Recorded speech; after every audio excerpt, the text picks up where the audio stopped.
Welcome everyone. Welcome today. We are very happy for you to join us. Welcome to Leveraging Telework in Your Return to the Office Plans. My name is Deborah Mayfield. This webinar is hosted by the Houston-Galveston Area Council. Let's go to the next slide, Greg. Before we get started, I'd like to go over a few housekeeping tips. Now, first of all, our webinar is being recorded. So we will share a link with all of you who are interested. And also your microphones are currently muted. So when there is times for Q&A, you can actually input your questions or even comments in the chat. Also, we will be taking polls throughout the webinar, so be prepared. Let's go to the next slide, Greg. Now, before we dive in, let's take our first poll. So Greg, let's get that going. So on average, how often then did you telework before COVID-19, before the pandemic? Did any of you telework, and if so, how often? And we'll give them a few minutes.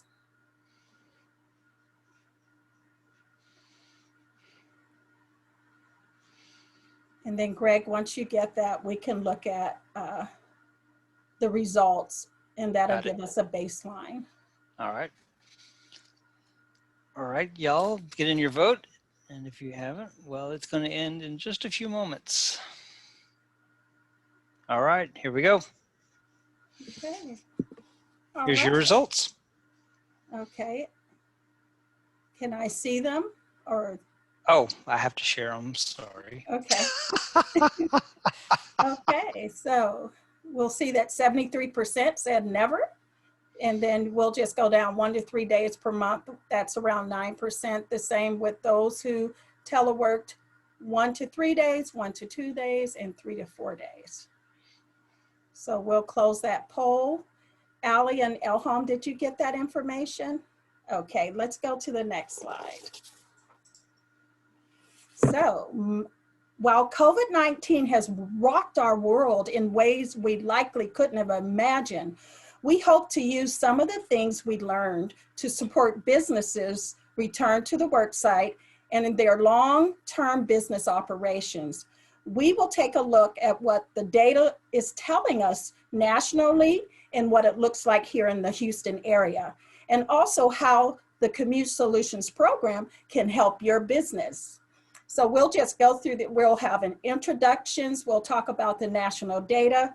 You'll see a Houston snapshot of what we've been doing since the pandemic. And you'll actually have a chance to see some of the impacts of COVID-19 and what's next. Let's go to the next slide. Commute Solutions is a service of the Houston-Galveston Area Council. We are funded by the Texas Department of Transportation and the Federal Highway Administration. We offer tools and resources for employers, commuters, colleges, and universities, and also property managers. We help reduce peak hour traffic congestion, and we focus on improving air quality. While Commute Solutions supports all travel options, they include driving alone, carpooling, vanpooling, transit, and walking. This session is focused on teleworking, which is the cleanest, most efficient commute option since it puts 0 miles on the highways. Okay, Greg, next slide. My name is Deborah Mayfield. I serve as the project manager for the Commute Solutions program. I specialize in developing and implementing travel demand management solutions for our Commute Solutions partners. The Commute Solutions team has secured a partnership with a team of consultants to assist select employers in the Houston-Galveston area to implement, expand, or improve their telework programs. So without further ado, I will turn this presentation over to Ali Valeka. Ali? Hi, thanks, Deborah. Good afternoon. I am Ali Valeka. I realize my name says Allison here. So happy to be here with you all. supporting the efforts of the Commute Solutions Program and the Houston-Galveston Area Council. Got about 9 years experience working with employers to implement and improve their telework programs. I'm really excited to share some of the data that we've seen and what we've all learned over the last year to support you all as you are planning your return to office plans. And with that, I'll pass it over to my mentor and peer, Ms. Elham Shirazi, to introduce herself. Ali, thank you so much. I'm not your mentor. You're very good on your own. I'm Elham Shirazi. I've been in the telework industry for about 30 years and have worked with employers all over the country, as well as some internationally, and very delighted to be working with some of you here in the Houston region. And we're looking forward to actually finding some more really good partners to work with. Thank you.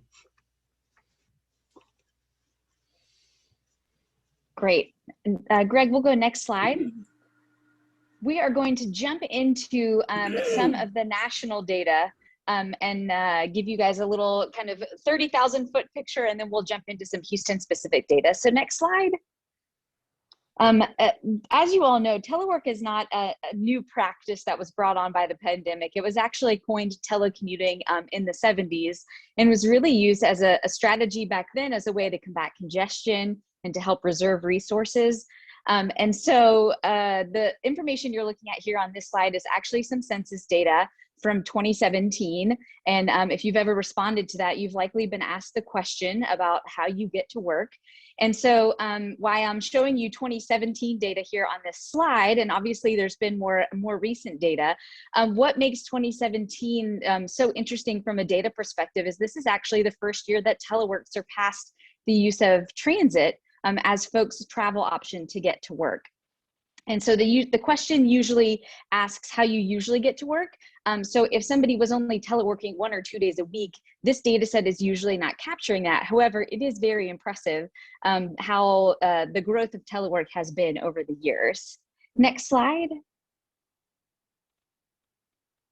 As you all may be aware, there's also an organization, SHRM, the Society for Human Resource Management, and they do a survey of their employer organizations and asking about employer benefits. And so what you're seeing here is that same survey done year over year, asking companies about their offering of telework or telecommuting as it's often referred to. And as you'll see, the data sets here are really showing just a constant increase in that part-time and ad hoc teleworking, which was very common prior to the pandemic. As we all know, those of us who reported that if we were teleworking prior to the pandemic from that poll, not everybody was doing it every day, which is pretty common.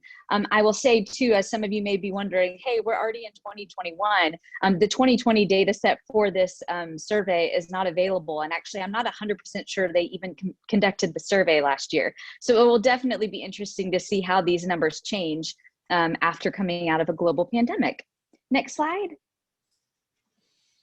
From the national perspective as well, you all may be familiar with the Fortune 100 Best Companies to Work For list that is put out. And this is just showing you a snapshot of the companies in that top 100 list from the 1980s to the early 2000s to in 2020. What the use and offering of telecommuting was for those top 100 companies. And you can see there's vast growth here to the point where all 100 of those top companies were offering telecommuting, which we all know that as telecommuting was happening prior to the pandemic, it may not have been available to anyone and to everyone, but companies still had it as a part of how they were approaching their business and a part of their operations. So next slide, Greg, that gave us a little snapshot into some historical data and national data about telework. What we thought it might be interesting to do is to compare how you answered the last question to now today, or at the height of COVID-19, how often did you telework? We recognize that a lot of folks may be already in that transition process back to the office. So we're curious, maybe at the height, how often were you working from home? So Greg, feel free, there we go.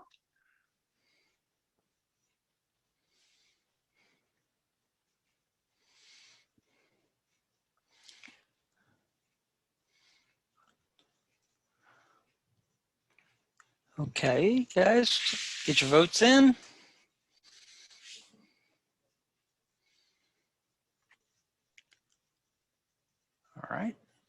That feels about right. Let's go ahead and close the polls. All right, would you like to share the results? That would be great. All right, so a drastic change there, right? From the 73% that were never doing it prior to now 71% at the height we're doing it every day. And then we still had a handful of folks who were not teleworking during the pandemic, which makes a lot of sense, right? Not every job can be done from home. And then we did have a nice representation there of about 21% of folks doing it 3 to 4 days per week. Wow. All right. That's great. Thank you. All right, next slide. We're going to jump now into that kind of Houston snapshot to see what some of the regional data is. And this will give us a little bit of historical, as well as we'll start to creep into some of the COVID data as well. So on the next slide, those of you who may or may not be aware, HGAC, along with the area management districts, did conduct an employer survey at the end of 2020.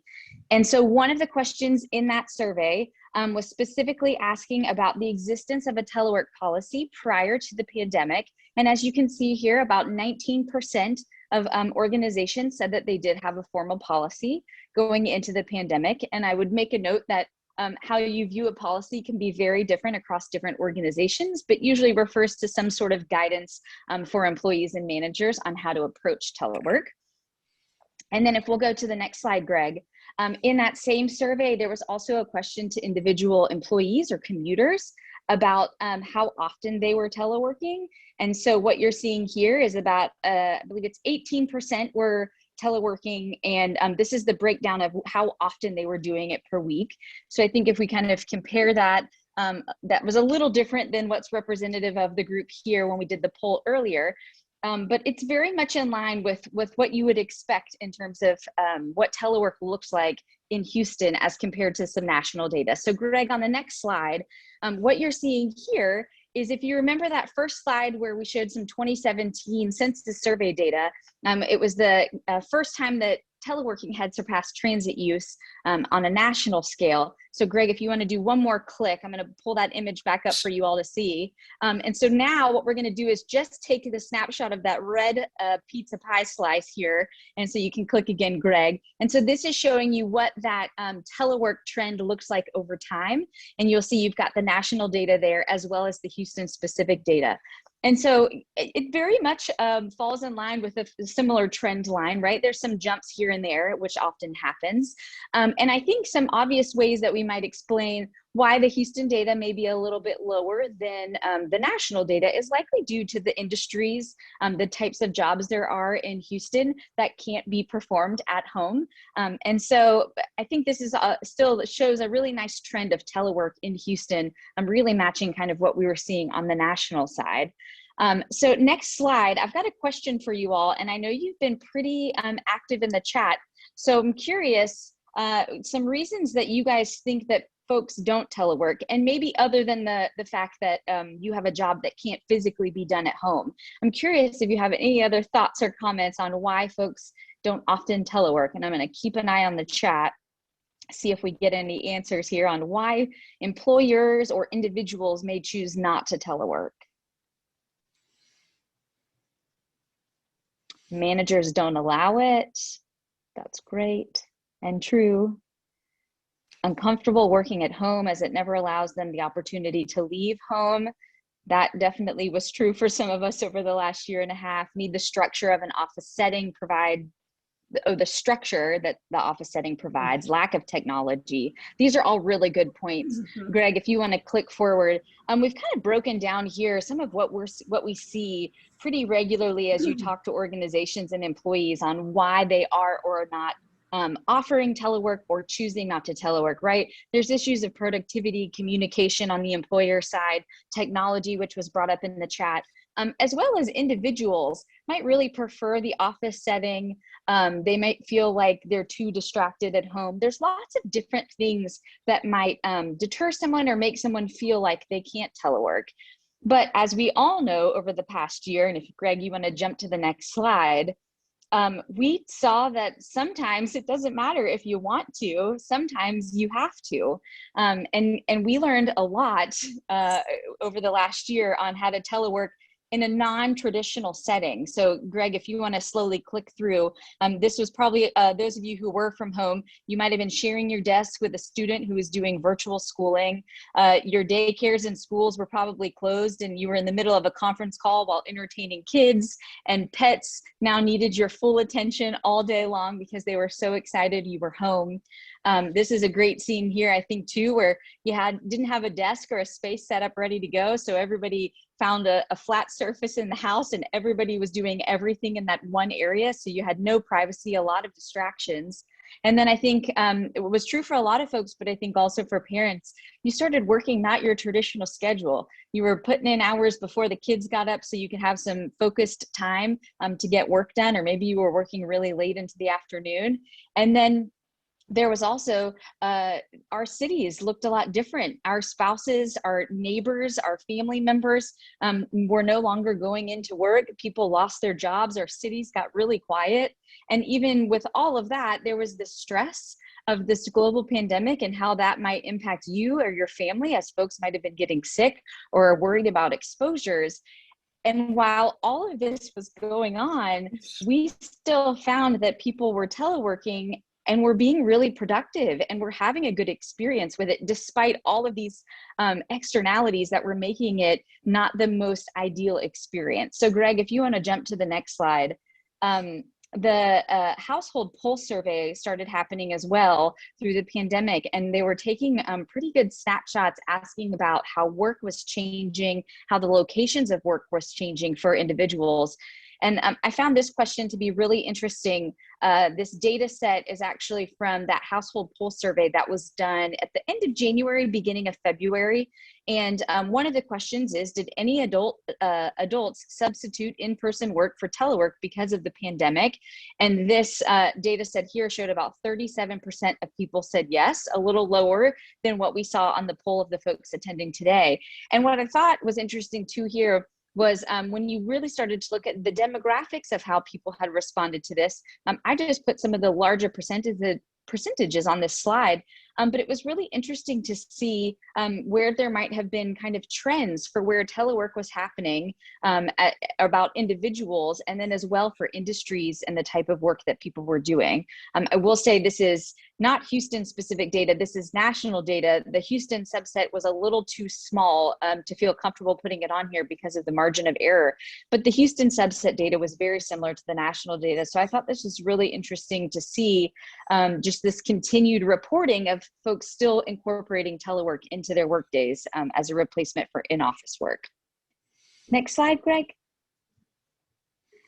So despite, again, all of those externalities that we found, we know that telework can work, especially when organizations have things in place that will make the work from home experience as good as it can be. So when we talked about the percentage of companies that had policies or agreements, guidelines set in place for their employees, helps provide some of that structure and expectations, as well as communication, making sure that folks have a way to communicate. Managers feel comfortable and empowered to set that cadence of communication with their employees. Additionally, the right resources so that you can do your work appropriately. A lot of that goes back to the technology, having training of what those resources are so that folks can be good at it, and then improvement. We're seeing right now a lot of the work that Deborah and our team has been doing with employers is, hey, we launched this program, but we want to make sure it's right for our employees as we go back into a hybrid work situation, and what tweaks do we need to do after we've tested it and tried it. And so that's really where we see a lot of success with telework programs now and into the future, is recognizing that times change, technologies change, and it's always appropriate to really look at what you've got in place and adapt it for what's going to happen in the future. And so with that, we're going to do one more poll before I pass it off to Elham. So we got the sense of whether or not you were teleworking before the pandemic, at the height of the pandemic, and now we're curious about now, today, on average, how often are you teleworking?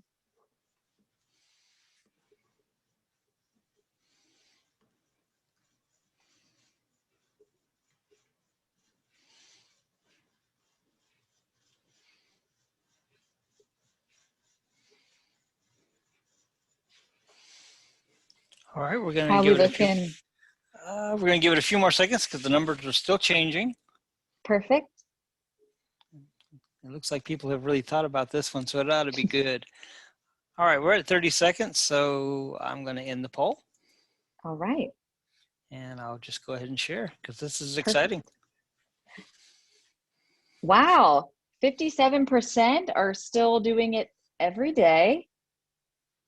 Very good. What's our next highest percentage? Never, which again, based on folks who had not been doing it at the height, that doesn't surprise me.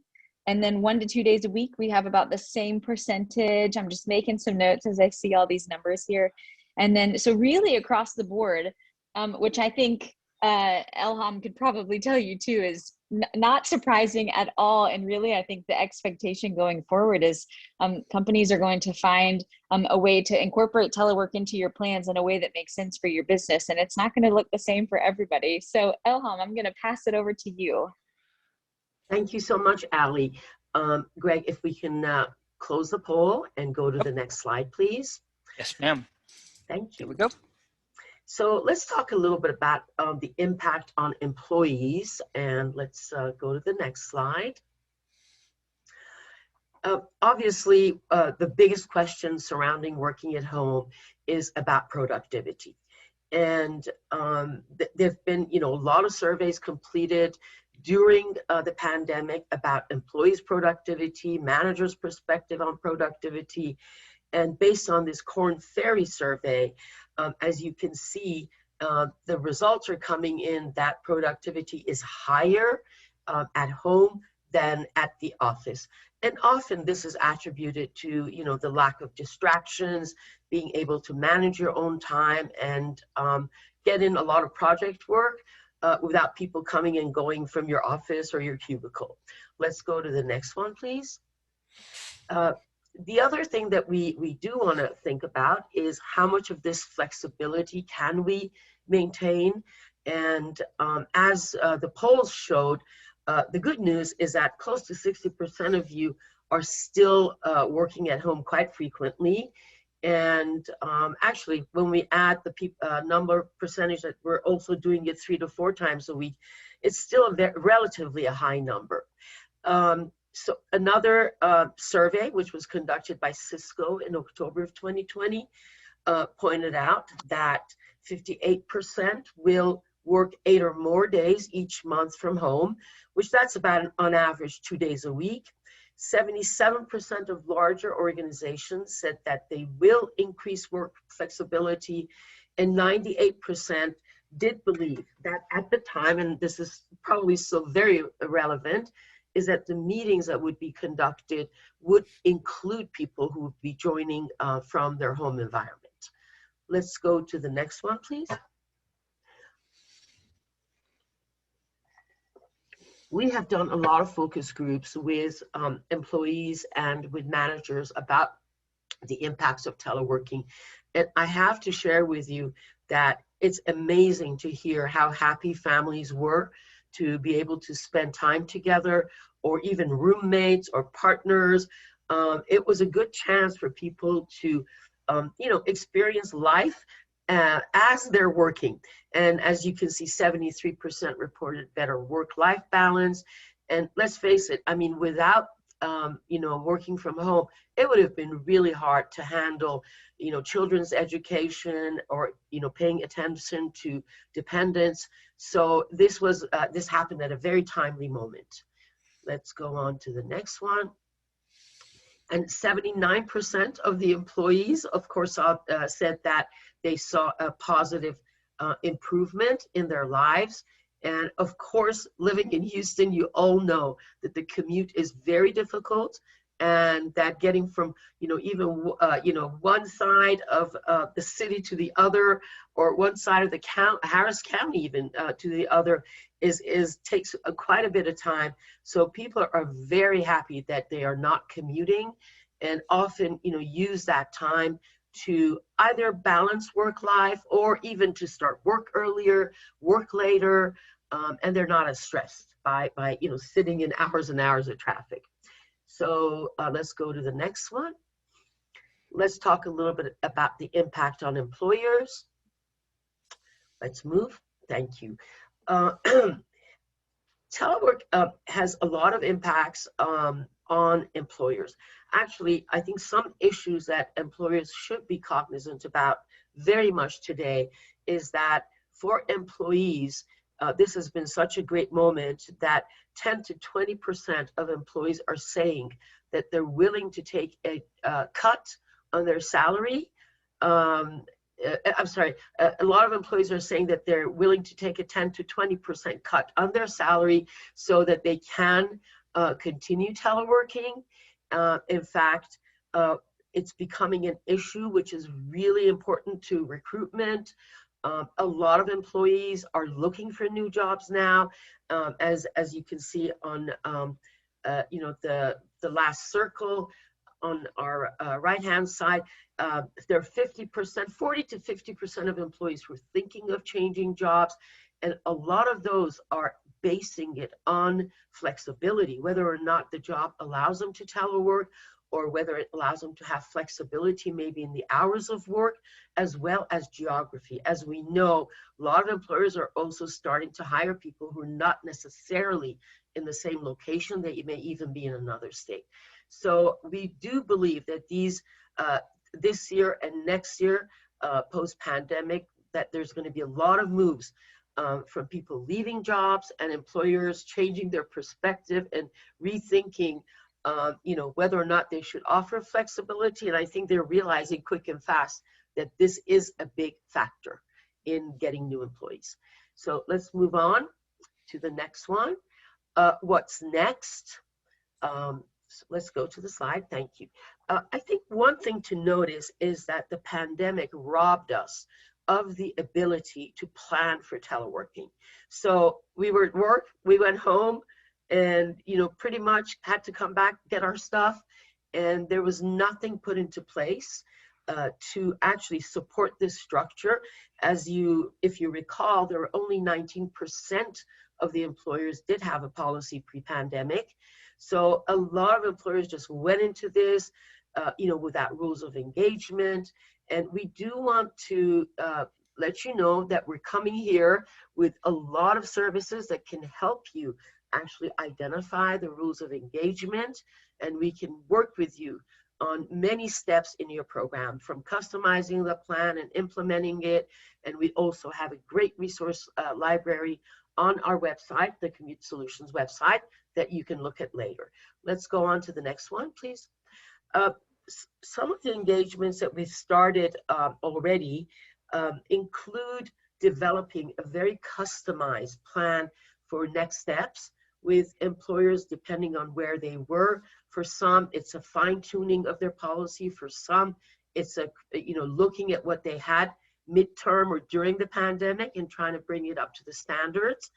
And in a lot of cases, employers probably were not aware of some of the legalities around teleworking. So it's also making sure that they're compliant with all the rules that are out there. None of them are a showstopper. And so with every employer, we develop a scope of work. Let's move on to the next one. We also provide a lot of implementation support, which includes not only doing focus groups with your employees, with your managers in separate groups to find out how you've been faring, but we also do provide training services to make sure that we identify the challenges within the organization and come back with solutions so that your next steps are much more firm in this process. And let's go to the next slide, please, Greg. And I do want to share with you that we have a lot of documents in the resource library, as I mentioned, on our website, and please do go visit that. However, we've got a lot of tools that are also not on the website. So, don't forget to, give us a call and get in contact with Commute Solutions. Let's go to the next one. So with this, I'm gonna ask Deborah to step in.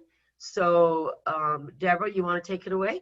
Sure, gladly. So let us help you. We will provide exploratory meetings. So if you're interested, we can sit with you and discuss your current telework plans.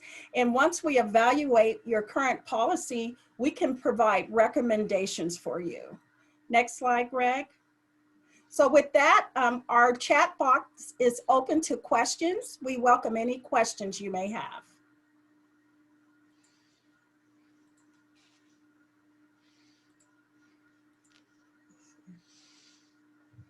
Deborah, if it's okay, I want to ask a question of Elham because I feel like she Okay. always has really good insights. Okay. And I feel like if anyone's reading the news every now and again, I feel like every other hour I'm getting a push notification on my phone telling me what big companies' plans are for going back to the office. What is your Right. take on all of these organizations deciding today that everybody needs to be back in the office next week or next month? And how do you think we're going to fare? What, after all your years of experience, what do you think is really going to end up shaking out in 6 months from now with telework? Ali, thank you for that question. I think there's going to be a tug of war between some of the employers wanting to bring people back in the office because, you know, they might be old school or they want to see people to make sure that they're working. And there's going to be also a lot of employees who are going to say, no, if you're not going to give me this opportunity, I probably will look for another job. So every day, yes, we hear, you know, some organizations saying, nope, we want everyone in. If you can afford to live in New York City, then you can afford to come into work, you know, such as Morgan Stanley. And then there, on the other hand, you know, there are organizations like Facebook, which say people can work from anywhere. So it really changes. I do think that we are going to, you know, see some of these environments change where the employers come in and say no flexibility, but little by little, they may have to provide it because employees want it and they'll change jobs. Yes. I think there were a couple of questions that came up on the chat. Yes. So the first question is, how should telework look different now as we return? And are there any different things to consider as we return from the pandemic? So that's a two-folded question. I can tell you that I think in the, you know, during the summer months, again, you know, we're not sure what schools are doing. Some are open, some are closed. And obviously a lot of childcare providers have gone away because they couldn't afford to stay open. And from what I understand, there are long lists for camps or even for activities, you know, within cities that are usually provided by Parks and Recreation.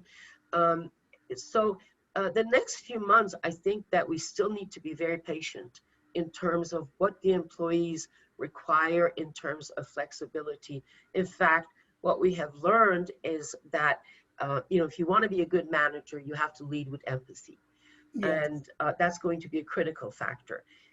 But I'm hoping that as things somewhat go back to normal, and while we still embrace flexibility, that the structure at home becomes a little bit more defined so that people don't have a lot of distractions at home. And, you know, when they're on a phone call, you're not going to see a little kid come in anymore. And hopefully you won't hear the pets if they can control them. So these are things that I think some of these distractions will start fading. However, the other thing that we should be cognizant about is that the office should really, the work site should be a place that connects people who are remote as well as people who are in the office physically. Ali, you want to take a cut at it? Yeah, I am really hopeful that for a lot of folks, telework becomes a little more standard when it can, right? I think to the points that you made, Elham, about you know, multiple people in the house and having to work kind of irregular hours, I would say too, in a lot of the conversations we've had with managers and employees over the last couple of months, separating work and home has been really challenging when everyone's doing it at home. And I think a lot of that is because you're pretty much connected to your work 24 hours a day with the computer in the next room. And so I'm really hopeful that telework into the future, for those of us who were teleworking prior to the pandemic, I have a computer access in my house, but I feel like I wasn't always working all hours of the night as I was maybe during the pandemic. So I'm kind of hopeful that continues to be a great option for people, but that it also becomes a little bit more standard with folks' work hours, because the separation, as we all know, of home and work is important, and we need a break from both at certain times. Well, we have another question, Ali and Elham. Now with COVID, does promoting teleworking opportunities, is it easier or difficult to employers, for employers? I think one of the best things that has happened during the pandemic is that a lot of managers who were on the fence about teleworking or who were opposed to it are now saying that I want to work at home. And this has been a great option. So I think it's opened up employers' eyes to the possibility of teleworking. So I'm hoping that also with the increase in productivity that, that everybody's shown, that it gets easier to promote and keep telework alive. Now, not every employee is suitable for 5 days a week. Not every employee's home is suitable for 5 days a week of teleworking. But for some, it might, as the question says, with a hybrid program, you can have 2 days at home, 3 days in the office, or 3 days at home and 2 days in the office. So there's a possibility of, being in the office at times and at times, working from home. So I think it opens up a lot of opportunities and it should make it easier to promote working at home. Ali, did you want to add to that? No, I feel like Elham said it pretty well. I think the one thing too that I think we've learned and a lot of folks have learned is that when you have the right structure in place, teleworking can be really good. And I would say, again, from some of the conversations we've had, if an employee or a manager wasn't good at teleworking or, working or managing in the office, it became even more challenging when they were completely remote. And so I think it kind of goes back to having a really good structure and program in place and training and support for managers and employees. When you have all those things in place, it's going to help everyone be more successful. So that's where I think the, helping organizations maybe understand where some of their deficiencies are and then helping provide them with those tools so that their program can be stronger. I did have a question. If you could give some examples of how a hybrid model would work or be organized. I think, we talked about that. One of the benefits, I think, moving forward is that organizations will adopt policies, and within their policies comes back some eligibility criteria and definitions around what is the right job for teleworking, what is the right employee, where productivity should be. And at the same time, it allows, employers to make decisions about the flexibility of the hybrid model. And it may be that one person can telework 1 day a week or once every 2 weeks because of the nature of their job or where they are with productivity. And then somebody else may be able to telework more. What we have to be careful about is that teleworking does not become an entitlement. With the pandemic, everybody who could went home and worked, which was close to 50% of the workforce. And, hopefully, post-pandemic, we can still offer this. And for some, it will be that 2 day a week model, which is, you come to the office 2 days, or you come to the office 3 days a week. So there's a lot of possibilities in terms of what that flexibility can look like. But managers need to weigh in on how those decisions are being made, and it can't be the same for every single individual and at every opportunity. Okay, that's very, very well rounded, Elham. Thank you. And I have something from Greg. As we move past the pandemic, do you think the always on type situation will fade? I feel like that's a lot of staff are suffering a bit of fatigue from all that work. So, Ali, you want to take that on first and I can add? Sure. Yeah, I mean, as I sit here now and look at myself on camera, you always feel like I feel like a performer, right? Every phone call I get on during the day, I'm performing for somebody because I'm recorded and I'm making sure that I look right. Whereas I walk into a meeting at the office, nobody remembers what I wore or what I looked like. It's not captured for forever. So I think you have a really good point, Greg, that You know, it has been a lot of folks, you know, the Zoom fatigue is really real. And you're missing out on so much as well when we're trying to read each other's body language from here up.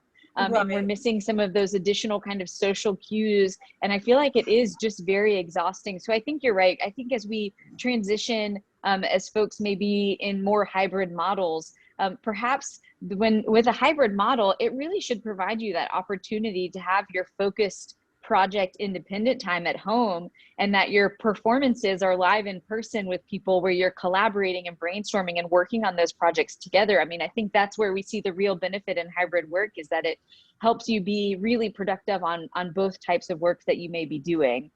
So yes, Gregory, I am hopeful that we see that kind of transition away, but I think it's something for organizations to really consider as we move into the future of all of this, because what good does it do me to have to go into the office to be on camera like this all day long, right? If I could have done it from home as well, on kind of the flip side of that. That's right. And I'll read this next comment. How are employers across the region reworking their work environments with employees staying at home now? We are currently considering hoteling and are preparing for what this might look like as we return. Now, let's talk about hoteling for a second. Hoteling means that an employer does not maintain a one-to-one ratio, meaning that there's not a desk for every single employee, nor is there an office for every single employee. Mm-hmm. And although some people may be housed permanently in the office, there's a Mm-hmm. lot of people, you know, sometimes as high as 80%, which use the office as a hotel, meaning Right. that they have to make a reservation to come in. And, you know, there's a lot of software that's supporting these efforts today. It makes it very easy, and the software is pretty affordable. I think that what we need to get away from is thinking that the office is a place for us to meet. And remember that meetings can, you know, can be happening when people are at home, in the office, or even somewhere else in the country. So we don't all have to be in the same room to be meeting. However, sometimes people just need to go in. They want to feel the culture. They want to see other, you know, others in the company. And it does help, you know, in terms of sustaining the culture, and, you know, also providing some of those opportunities for just brainstorming, or, you know, getting together. And I also did want to add to one of the comments on the fatigue, is that we have unfortunately developed a work culture that is not sustainable during the pandemic. And that is this, like Ali said, we go from meeting to meeting to meeting. And Yes. this is exhausting people. So, Yes. you know, we really do want executives to think about, you know, when should we all get together, and when is it okay to do project work? So I think until we get some of that stuff in order, it's going to be a little difficult. And to that, Elham, I'll read this comment from Renee. I agree with Gregory. Some employees, especially those who are salary, often suffer from finding balance in with their work and life. And then another comment from Cynthia, she says, I agree that each staff member should be looked at on case-by-case basis as to how they best perform, and opt for a flexible schedule that promotes each person's best. I think that's an excellent comment. Thank you. Yes. Are there any more questions before we close out? I think there's a comment from Jamila. Oh, is there another one? Yes. Yeah. Yeah, okay, here it's coming up now. This is from Jamila. To Ali's point, are there examples of ways employers have made the times in the office more meaningful in a hybrid model, so you aren't doing the same things you could have done at home? That's a great question. That's an awesome question. It is. You know, we've heard from a lot of employers and employees that they like getting together for using a whiteboard, or to do a lot of brainstorming. Mm-hmm. So when it's time for creativity, sometimes it makes sense to get, you know, people together in a room. so that they can, participate. However, I do want to also say that even when we're meeting and we're remote, or, and some people are in person, if it's a small meeting, ask everyone to have their camera on, because that will make a much better relationship, and a much stronger relationship, and you're able to, to talk with each other, as opposed to being, multitasking or doing something else. So with small meetings, that will work. Obviously, with bigger meetings, it's going to be a lot harder to, to do that. So I would say, time for creativity, maybe when you're planning, for example, for, the next year of work, sometimes those are good moments for us to get together and just brainstorm. Yeah, I would say too, I think while everyone here probably has participated in a virtual happy hour or a some sort of luncheon, right? Those moments of really connecting with people, I think, are so important to continue to incorporate in the workspace when they can be done. Not everything all the time, right? There is a great virtual happy hour that I go to every other month, and I love it. And I would likely never see those people if you didn't do it that way. But I think on the flip side too of not necessarily focusing on what you're doing in the office, but looking at how you spend your time when you're at home. There are organizations doing like Focus Fridays or days where they're encouraging no meetings, so that you can really make use of those days away from the office to do heads down focused work, and there's not a lot of interruptions. So I think that could be kind of another way to approach it as well, Jamila, is thinking about what you're, how you're approaching your work from home days, so that your in-office days are really valuable. That's great. Also, based on some of the focus groups that we've been conducting, what we've learned is that people really missed the opportunity to be together during the holidays. So if you are, that's another time when it's good to bring people in, so that, they can, celebrate a holiday, have a potluck, and, employee engagements like that count just as much as, it does for work. So sometimes we should get together to have a little bit of fun, and, to just check in on each other. Well, I will add this in from Greg. He says no meeting day sounds like heaven. I agree with you 100%. Are there any more questions from any of you? Any more? Veronica says, Ali and Elham, what are personal preferences in going in the office or teleworking? Well, they vary. I think, based on the surveys that were conducted during the pandemic, we can share with you that a lot of people are very supportive of a hybrid model, meaning, again, that 2-to-3 ratio keeps coming up. And it seems like some employers are now going with, okay, we'll let you telework 2 days, but the employees are saying we want to do it 3 days. So we'll see how that all will shake out. But I think, it's really good to have a balance if possible. But sometimes we may not even have that opportunity, because, a lot of people have started taking jobs that are not even close to them, or they have moved. So, with some of those jobs, you just have to make sure that there are opportunities to connect, and to make sure that people know each other and are comfortable with each other. Ali, you want to add? I might just add, an organization that I work for, which I'm probably not allowed to say exactly what our policy is moving forward, because I never got approval. But it's very similar to how Elham has always talked about teleworking prior to the pandemic with employers and executives. And it always has stuck in my mind that she always says that telework works when it's right for the employee, when it's right for the job, when it's right for the technology, and it's right for the manager. And I'll say my organization is adopting a similar type model in how we approach telework moving forward. And I really love the way that Elham has always talked about it. And I think that approach, because I think to the comment that Cynthia made, if it's something that you can do that is right for the workplace, we know all those additional benefits that come into play for the employee, which then those are just passed on to the employer, right? When I'm happy and I'm productive, my employer is happy. They're going to keep me. They're not going to spend money trying to replace me or, hire somebody. And so I just think that there's If you can find that balance that makes sense for what your work is, your organization, and the people, I feel like that's where we're going to see a lot of success in telework, as we did prior to the pandemic and where we will see it into the future.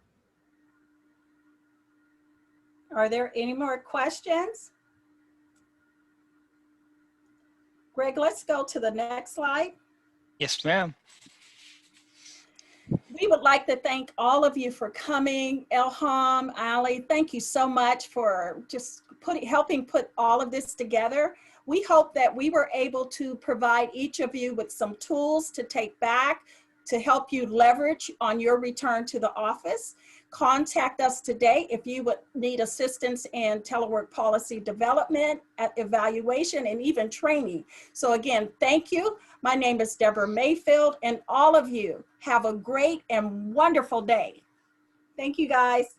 Bye, everybody. Bye. Bye. Thank you. Thank you.